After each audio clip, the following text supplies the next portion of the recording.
themselves or what they believe is some small group of interests that they want to be part of. Joining us now, Dr. Tom Coburn, Republican U.S. Senator from the great state of Oklahoma and one of the more outspoken politicians in this country on the matters of inefficiency, irresponsibility, and ultimate dysfunction in American government. And Senator, it's wonderful to have you back. Happy New Year to you. Happy New Year to you, Dylan. Let's start at the top of the list. There's talk of a health care repeal. You're a physician yourself, that you have a unique perspective on this. As a result, do you see this health care repeal debate as anything more than political theater? No, I think it's a healthy, I don't think it's going to go anywhere because the president is going to veto anything that would come out of the Congress. But it's a healthy debate because the real fact of the matter is we didn't solve any problems and we just expanded coverage without controlling the underlying disease process of health care, which is its cost. So I think having the debate again brings it back up to the American people in that we need to address the real disease, not the symptoms of the disease. And as long as we don't have any market forces working in healthcare, we're not ever going to control the cost. And you think, at the very least, we'll continue to be able to emphasize that point by resurrecting this debate? Well, I think we need to. If you take Phil Bresden, the Tennessee governor, and what he had to say about it in terms of what's going to happen is we're going to expand coverage in the state health exchanges, but all we're going to do is create a brand new entitlement that we can't afford. Yeah. Which brings us to my second topic with you this afternoon, which is the national debt, and whether it's the perpetuation of monopoly, oligopoly, employer-based health care that costs a fortune, and we know that story, or the banking structures. All of it's being paid for with borrowed money or money printing. Where do you see we are headed here when it comes to the actual debt debate over the next couple of months here? Well, I think, first of all, the realization that we're spending $4 billion a day that we don't have and the impact that's going to have on our future. We're not going to be able to enlarge or protect the middle class if we continue to spend money that we don't have on things that we don't absolutely need. And as long as we, in Washington, fail to address the massive duplication, waste, and fraud that's in the federal government, and it shouldn't be about party. It should be about, it doesn't matter if you're a Democrat or a Republican, liberal or a conservative. If you're 13 years old today, your future's trashed if we don't start making some common sense reforms to the size and scope and inefficiencies of the federal government. One of the greatest barriers to any sort of common sense solutions, it would seem, has been the inability to sort of harvest or create an environment of reconciliation between intelligent, interested parties who may have different philosophical points of view. It reminds me of a conversation that I had with a professor in Philadelphia about the Constitution during the Steel on Wheels tour last month, talking about that debate. I want you to take a listen, if you could, to okay. Professor Beeman and again, problem solving in the 1700s and problem solving now. I am often deeply depressed by not just the partisan difference, but by the rancor and failure to find conciliation. How do you get to a place where you can actually conduct problem solving?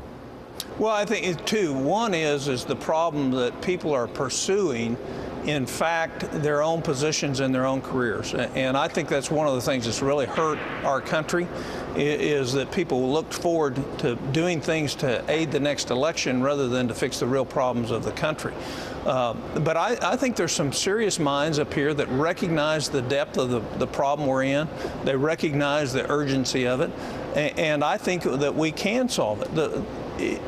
No matter which end of the political spectrum you're on, we're not going to be able to do anything for anybody if, in fact, nobody wants to loan us money and our interest costs on our debt go to a third or a fourth of everything that we spend every year.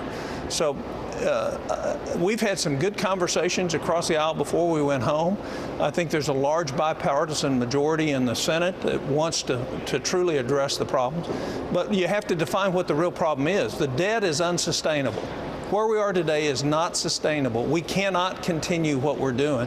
So the question comes is what is the true role for the government? Can we eliminate all the duplications, all the waste, and then can we still get our house in order with doing that? We can't do that unless we have real tax reform and that we create an environment where we can see a productive America with a growing middle class instead of a declining middle class. Isn't the challenge in that in order to achieve a lot of what you're describing would require a diminishment of the amount of power that exists in Washington, D.C.? Absolutely. Why do you think we're in the trouble we're in? Is we have the power, but we don't have the responsibility or the common sense with which to direct that power. And so consequently, we put out legislative fiat all the time that has terrible downsides to not only just individuals, but our economy as well. If you were to look, though, at solving a problem where I'm looking to the individuals who will lose, if you will, being the political class, in order to solve a problem being created by the relationship between the American people and its political class, am I in fantasy land to look to people? There aren't a lot of Tom Coburns.